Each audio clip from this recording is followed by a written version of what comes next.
ಸಿದ್ದರಾಮಯ್ಯಗೆ ರಾಜ್ಯಪಾಲ notice. Prosecution ಕೋರಿಕೆ ಅರ್ಜಿಗೆ ಆಕ್ಷೇಪ.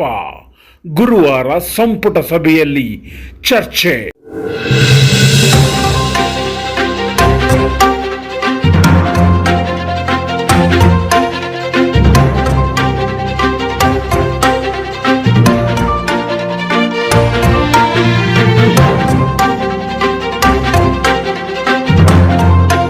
ಮೈಸೂರು ನಗರಾಭಿವೃದ್ಧಿ ಪ್ರಾಧಿಕಾರ ಮುಡಾ ಹಗರಣಕ್ಕೆ ಸಂಬಂಧಿಸಿದಂತೆ ಸಿಎಂ ಸಿದ್ದರಾಮಯ್ಯ ಅವರ ವಿಚಾರಣೆಗೆ ಅನುಮತಿ ಕೋರಿ ಸಲ್ಲಿಕೆಯಾಗಿರುವ ಅರ್ಜಿ ಆಧರಿಸಿ ರಾಜ್ಯಪಾಲ ಥಾವರ್ ಚಂದ್ ಗೆಹ್ಲೋಟ್ ಅವರು ನೀಡಿರುವ ನೋಟಿಸ್ಗೆ ವಿವರಣೆ ನೀಡುವ ಸಂಬಂಧ ಗುರುವಾರ ಸಚಿವ ಸಂಪುಟದಲ್ಲಿ ಮಹತ್ವದ ಚರ್ಚೆ ನಡೆಯುವ ನಿರೀಕ್ಷೆ ಇದೆ.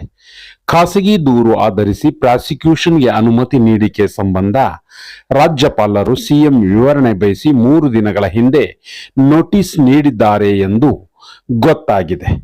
ಈ ಬೆಳವಣಿಗೆ ಹಿನ್ನೆಲೆಯಲ್ಲಿ ಸಚಿವ ಸಂಪುಟ ಸಭೆಯಲ್ಲಿ ನಡೆಯಲಿರುವ ಚರ್ಚೆ ಹಾಗೂ ಕೈಗೊಳ್ಳಲಿರುವ ತೀರ್ಮಾನ ತೀವ್ರ ಕುತೂಹಲಕ್ಕೆ ಎಡೆ ಮಾಡಿಕೊಟ್ಟಿದೆ. ಈ ಬೆಳವಣಿಗೆ ಕುರಿತಂತೆ ಎಐಸಿಸಿ ವರಿಷ್ಠರಿಗೆ ವಿವರಣೆ ನೀಡಿ ಬೆಂಗಳೂರಿಗೆ ಮರಳಿರುವ ಸಿಎಂ ಸಿದ್ದರಾಮಯ್ಯ ಅವರು ಗುರುವಾರ ಬೆಳಗ್ಗೆ ಸಚಿವರಿಗೆ ತಮ್ಮ ನಿವಾಸದಲ್ಲಿ ಉಪಹಾರ ಕೂಟ ಆಯೋಜಿಸಿದ್ದಾರೆ. ಈ ಸಭೆಯಲ್ಲಿ ಹಾಗೂ ನಂತರ 11ರ ಸುಮಾರಿನಲ್ಲಿ ನಡೆಯಲಿರುವ ಸಂಪುಟ ಸಭೆಯಲ್ಲಿ ಈ ಎಲ್ಲಾ ಬೆಳವಣಿಗೆ ಕೇಂದ್ರೀಕೃತವಾಗಿ ಚರ್ಚೆ ನಡೆಯಲಿದೆ ಎನ್ನಲಾಗಿದೆ.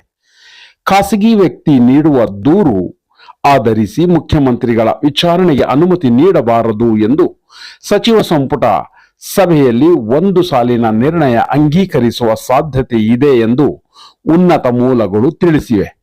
ಸಿಎಂ ವಿಚಾರಣೆಗೆ ಅನುಮತಿ ನೀಡುವ ವಿಚಾರದಲ್ಲಿ ಈ ಹಿಂದೆ ರಾಜ್ಯಪಾಲರಿಗೆ ವಿವೇಚನಾಧಿಕಾರ ಇತ್ತು.